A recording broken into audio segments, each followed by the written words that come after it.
हर exam, जैसे हम कोई मैच खेलने जाते हैं या हम कोई भी काम करें, एक स्ट्रैटेजी होनी जरूरी है ना। स्ट्रैटेजी से जाएंगे तो जिंदगी आसान हो जाएगी। तो सबसे पहली बात कि हमारे पास कोई ना कोई स्ट्रैटेजी होनी चाहिए एग्जाम के पॉइंट ऑफ व्यू से। क्या स्ट्रैटेजी? कि हमें तैयारी कैसे करनी है।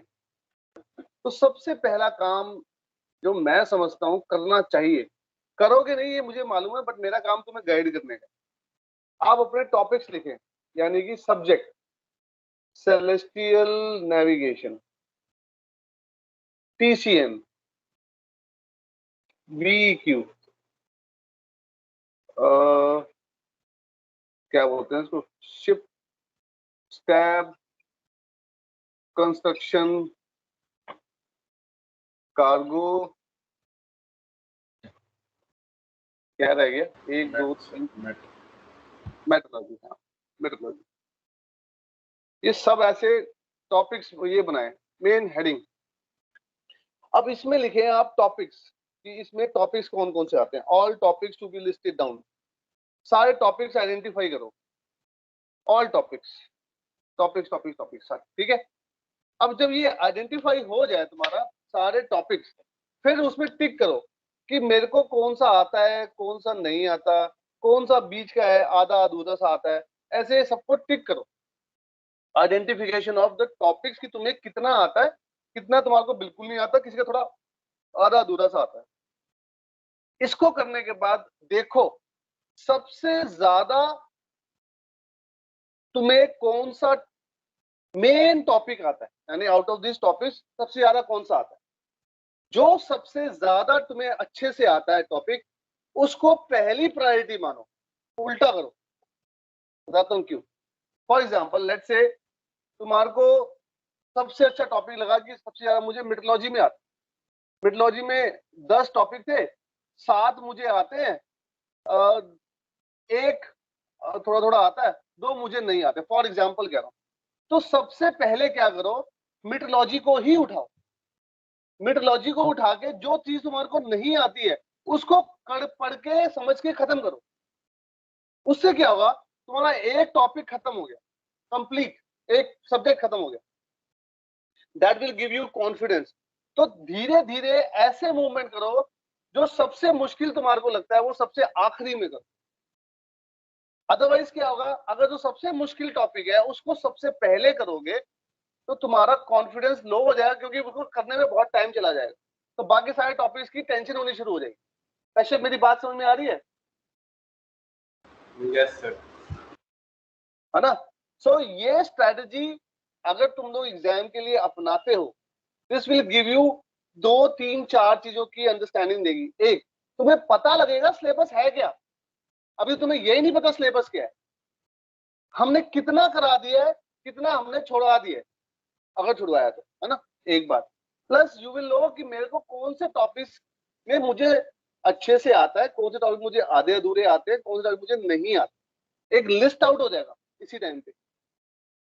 और फिर start with the strongest subject of your, यानी कि हर आदमी अपने हिसाब से स्ट्रेटेजी बनाएगा इसके बाद, कि मेरा सबसे स्ट्रॉन्ग सब्जेक्ट कौन सा है, उसको सबसे पहले खत्म करना है, और जो सबसे वीकेस्ट सब्जेक्ट है उसको सबसे बाद में खत्म करना है। आत्मा सिंह, बात समझ में आ रही है? यस सर, समझ आया। क्या ये स्ट्रैटेजी अच्छी लग रही है या नहीं? सर बहुत अच्छी है स्ट्रैटेजी। तो स्ट्रैटेजी बनाओ। दूसरी बात, ये तो होगी एक स्ट्रैटेजी। फिर दूसरी स्ट्रैटेजी क्या है? दूसरी स्ट्रैटेजी है, let's talk about cell lab. Cell lab में मेरे को 1 सेकेंड, सेल लैब में मेरे को 140 नंबर पास के लिए चाहिए। क्या ये बात सही है? 140 is passing, and in TCN also 140। पहले मैं सेल लैब की बात बता रहा हूँ। सेल लैब में 2 सेक्शन है, पार्ट ए, पार्ट बी। क्या ये बात सही है? देखा किसी ने पेपर? Yes sir. इसमें से जो पार्ट बी है वो 140 नंबर का आता है। 140 नंबर का आता है। इसमें एक 1 चॉइस आती है, और ये 60 मार्क्स का आता है। इसमें भी एक चॉइस आती है। क्या ये बात मालूम है तुम लोगों को? Yes sir. तो जो ये सेलनेप की बात करूं, ये 140 मार्क्स जो है ये फ्री के नंबर है, एक्सेप्ट स्टैगर्ड। स्टैगर्ड में थोड़ा सा टाइम लगता है, थोड़ी समझदारी की जरूरत है। अगर स्टैगर्ड वाला पार्ट मैं छोड़ दूं जो कि 35 नंबर का है, बाकी नंबर फ्री के नंबर है। कहने का मतलब क्या है, जब हम सेलनेप का एग्जाम करने जाएंगे पहली बार, तो हम पहले 140 मार्क्स को इसको अटेम्प्ट करेंगे। This is easier part, except staggered. फिर हम इसको चॉइस कर लेंगे, हैंडल करना है इसको। तो इसके जो टॉपिक्स हैं इसको पहले मजबूत करो, be strong on this 140 marks. तो ये फ्री के नंबर है मेरे हिसाब से, कुछ भी डिफिकल्ट नहीं है। Section altitude, index error, dip लगाओ, टोटल करेक्शन लगाओ, आंसर आ गया। फिर जो फॉर्मूला एक दिया हुआ फॉर्मूला लगाओ, आंसर पीएल निकाल लो। यही है ना? हाँ या ना? Yes sir. कुछ है ही नहीं इसमें। सारा गेम या तो डिफिकल्ट पार्ट है ये वाला, इसमें थोड़ा सा दिमाग लगाना है, या स्टैगर्ड में थोड़ा दिमाग लगाना है बस। स्टैगर्ड के 35 नंबर निकल भी गए, मान लेते हैं 35 नंबर तुम्हारे जीरो हो गए, ऐसा मैं समझाने की कोशिश करता हूँ। यहां से 35 गए, यहां से 60 निकाल लो, 40 निकालो, तब भी पास हो जाओगे। तो हर एग्जाम की पेपर वाइज स्ट्रेटेजी भी बनानी जरूरी है कि मुझे अगर सेलनेप का पार्ट करना है तो मुझे किस टॉपिक पे ज्यादा ध्यान देना है, मुझे नंबर भी खींचने हैं। How to extract maximum numbers out of the given lot. Tension अपने आप कम हो जाएगी। पीसीएन की बात करूं, पीसीएन में एक मिनट पेन चेंज करता हूं। पीसीएन के अंदर में हमेशा उल्टा पेपर स्टार्ट करना है। उल्टा मतलब कभी भी चार्ट वर्क पहले नहीं करना है। क्या करना है, तुम्हारा सबसे 8वां क्वेश्चन या 9वां क्वेश्चन जो होता है वो चार्ट सिंबल्स का होता है। क्या ये बात सही है? Yes sir. चार्ट सिंबल्स, फिर आता है टाइड का शॉर्ट शॉर्ट क्वेश्चन, फिर तुम्हारा आता है डेज वर्क का क्वेश्चन, फिर तुम्हारा आता है ग्रेट सर्कल का क्वेश्चन। क्या ये बात सही नहीं है? ये चारों क्वेश्चन फ्री के नंबर है, तो इतना भारी काम नहीं है इसको लेना। पहले ये अटेम्प्ट करना है, फिर चार्ट वर्क पे जाना है। ओ एक तो भूल ही गया मैं, पैसेज प्लान। और भी आसान क्वेश्चन, सबसे आसान part, passage plan is the easiest part. मेरी बात समझ में आ रही है लोगों को? Yes sir. हाँ सर। तेरे को ही आ रही है, बाकी कोई भी सुना है? शमित बग्गा, आ रही है सर। आ रही है समझ में? यस सर, सुन रहा हूँ। सर एमएमडी एग्जाम में भी ऐसी मतलब किसी सीक्वेंस में भी अटेम्प्ट कर सकते हैं? बिल्कुल बिल्कुल, कोई मना नहीं कर रहा। Okay sir. भाई लॉजिक में वही बताने की कोशिश कर रहा हूँ। स्ट्रैटेजी बनाओ, स्ट्रैटेजी। कभी भी याद रखो, चार्ट वर्क पहले ही शुरू मत कर देना, कभी नहीं करना, फंस जाओगे। क्योंकि चार्ट वर्क कभी खत्म नहीं होता है। अगर शुरू कर दोगे 3 घंटे में खत्म नहीं होगा। तो पहला ये, इसको उल्टा स्टार्ट करना है पेपर को। क्या मेरी बात समझ में आ रही है? सिमिलरली शिफ्ट स्टेबिलिटी की बात करूं तो तुम्हें पहले 2 स्टेबिलिटी के क्वेश्चन अटेम्प्ट करो। That is sure short 100% marks. 100% मतलब अगर 50 नंबर के क्वेश्चन है तो 50 में 50 नंबर मिलेंगे उसमें। कितने लोगों को मेरी बात समझ में आ रही है? ये लॉजिक है, ये स्ट्रेटेजी है, बनाओ और अपने हिसाब से बनाओ। मैंने एक गाइडलाइंस दे दी है तुम्हारे को। अब आप लोग देखो, कोई बंदे को लगता है कि मैं इसमें ज्यादा अच्छा हूं तो मैं वो अच्छा पहले करूंगा, it's okay. Strategy as per you. मेरा काम है एक जनरल गाइडेंस देने का 40 बच्चों को, ठीक है? हर आदमी अपने हिसाब से हल्का हल्का मॉडिफाई कर ले। सर कार्गो में सर क्या करें? सर कार्गो में, सॉरी सर कार्गो में सर। कार्गो में सारे थ्योरी के क्वेश्चन हैं, जो तुम्हारे टैंकर के न्यूमेरिकल है उसको पहले करो भाई, जिसमें नंबर पूरे पूरे मिलते हैं। मेरे हिसाब से मेरा फंडा क्या है, जिसमें नंबर मुझे पहले पूरे मिलेंगे थ्योरी वाले क्वेश्चन में पेपर के अंदर में, तो वो मैं पहले कर लूंगा। उससे फायदा भी होगा, उससे जो पेपर चेक करेगा उसके इंप्रेशन भी अच्छा जाएगा कि भाई बंदे ने सब ठीक कर रखा है। तो मैगल पार्ट थ्योरी भी अच्छी होगी, फ्री के नंबर मिल जाएंगे तुम्हें एक्स्ट्रा। हाथ से जहाँ निकाल लोगे उसके पेपर।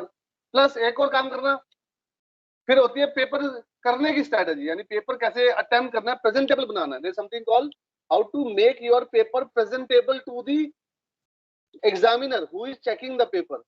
ये भी बड़ी इंपॉर्टेंट स्ट्रेटेजी है। कई लोग इसको पता नहीं लगता कि ये क्या करना है। वो क्या मतलब है उसका कि भाई जो तुमने जिस कॉपी पे पेपर कर रहे हो उस कॉपी पे मार्जिन्स ड्रॉ करो और खुला खुला लिखो। कितने लोगों को मेरी बात समझ में आ रही है? मार्जिन्स क्या होते हैं? क्या से समझ है ना, मार्जिन्स ड्रॉ करो।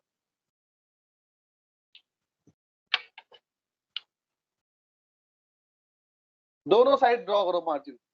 यहां पर लिखो, खुला खुला लिखो, साफ सुथरा लिखो, डायग्राम्स बनाओ ज्यादा से ज्यादा,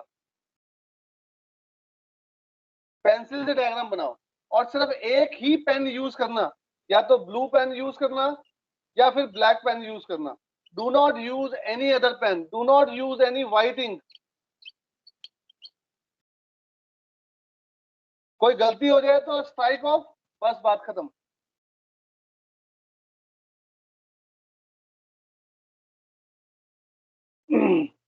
रेड पेन बिल्कुल नहीं यूज करना, कहीं पर भी यूज नहीं करना है, बिल्कुल भी, स्ट्रिक्टली नो। रेड पेन और एनी अदर पेन, कई लोग ओम बनाते हैं, पता नहीं क्यों बनाते हैं, कई लोग कुछ और लिखते होंगे, कई लोग क्रॉस बनाते होंगे, ये सब नहीं करना एग्जाम के अंदर में। क्या मेरी बात समझ में आ रही है भाई जसवीर सिंह?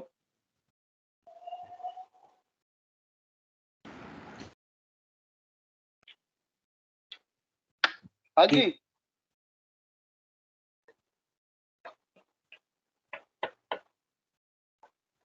कोई और क्वेश्चन है भाई?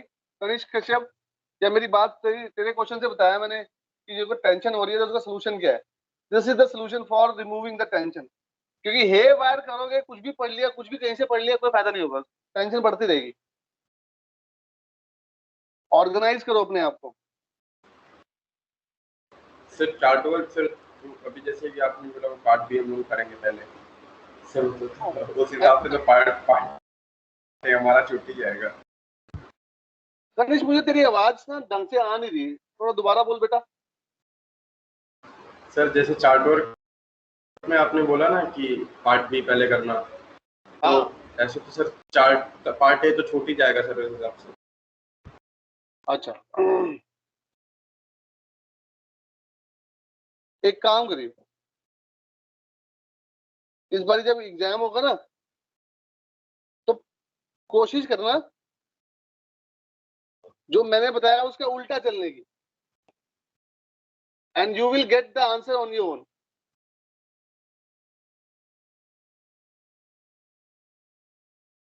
सर इस ये टाइम सर एक्सपेरिमेंट करने का नहीं है सर। अभी तो बता रहा हूँ मैं, जब I am giving you the clear guidelines, then why you think कि I am not saying the right thing? हमारे पास भी तो मैं सर वो नहीं बोल रहा था सर, मैं वो पूछ रहा था जैसे कि चार्ट वर्क में सर अभी नहीं छूटेगा, बिल्कुल नहीं छूटेगा।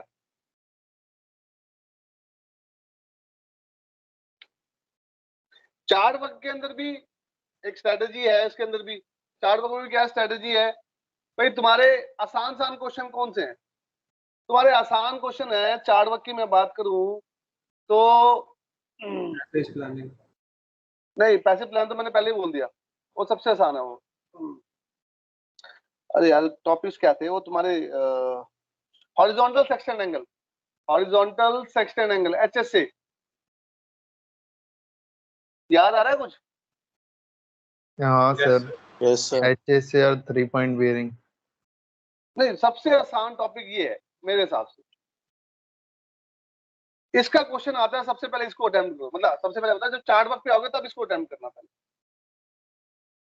है ना? फिर तुम्हारा 3 पॉइंट बेयरिंग।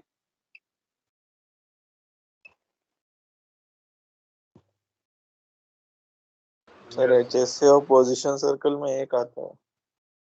हाँ मतलब मैं एग्जांपल दे रहा हूँ, ज्यादातर HSA ही आता है, ज्यादा HSA ही आता है। 3 पॉइंट बेयरिंग, HSA, तो ये HSA सबसे आसान है। तो जो आसान चीज है उसको हैंडल करना पहले, है ना? डिफिकल्ट चीज को बाद में हैंडल करना है।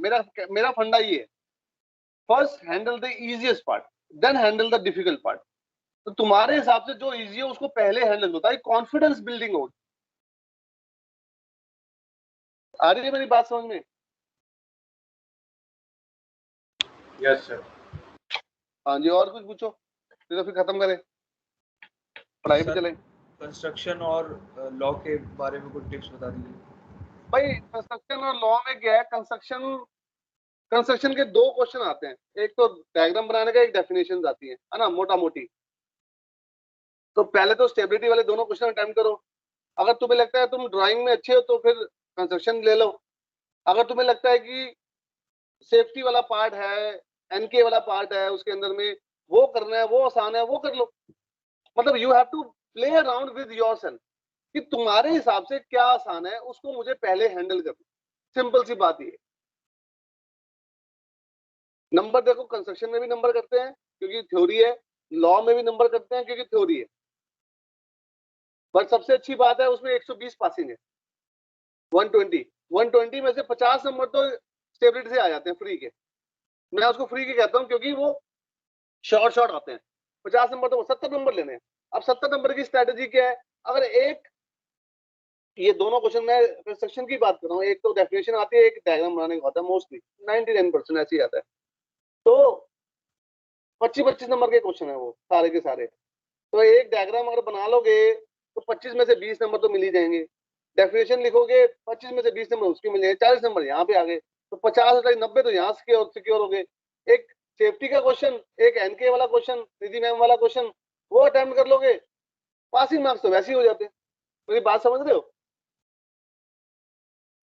यस है ना? तो you have to see as per your कि तुम्हारा कैलिबर क्या है, तुम्हें क्या आसान और क्या डिफिकल्ट लगता है। बट मोटा मोटी idea is to first secure the passing marks. Passing marks की स्ट्रेटेजी बनाओ, पासिंग मार्क्स के बाद सिक्योरिंग मतलब स्कोरिंग की स्ट्रेटेजी बनाओ, कैसे और ज्यादा स्कोर करना है ताकि हम उसको मूव ऑन कर पाए।